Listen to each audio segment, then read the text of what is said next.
This is KRQE News 13 with Dick Niffing and Diane Anderson.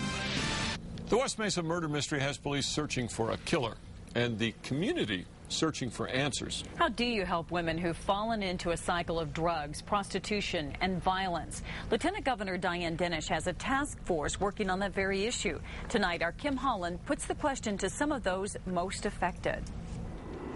It's a rough place, living on the streets, selling your body to survive. It's a lifestyle that gets some women killed. Where did you sleep?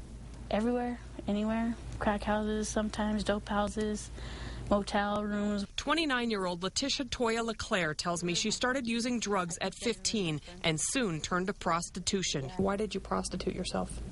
To survive, take care, put a roof over my head. Because, I mean, when a lady you find out in the streets, a woman, sex sells. Toya LeClaire says most women on the streets don't want to be there. They just don't know where to get the help.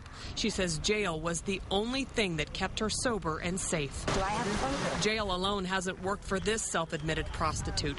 Vice officers busted her getting into a car with a John in Albuquerque last week. She later admitted she was about to turn a $30 trick. Albuquerque doesn't have that many great services for homeless prostitute junkies. And that's what a recent report prepared for Lieutenant Governor Diane Denish found. New Mexico doesn't have the right kinds of services for prostitutes and drug addicts offered at the right times. Even if we had enough services, would the women access these services, do you think?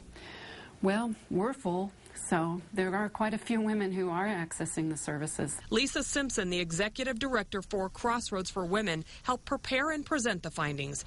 This facility provides programs, services, and housing for women. Simpson says there is a specific need in New Mexico. A shelter that is really a 24/7 intake location, and they can stay there until they are connected with these other services. Simpson points out that when people walk out of jail, they're clean and sober. That's the best time to offer them help.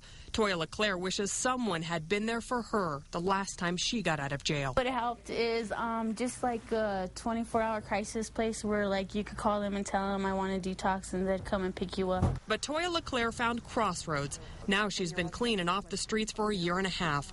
11 of her friends weren't so lucky. They wound up on the West Mesa. Kim Holland, KRQE News 13. The Lieutenant Governor's task force has presented its recommendations to her. The committee members are now following up with various state agencies.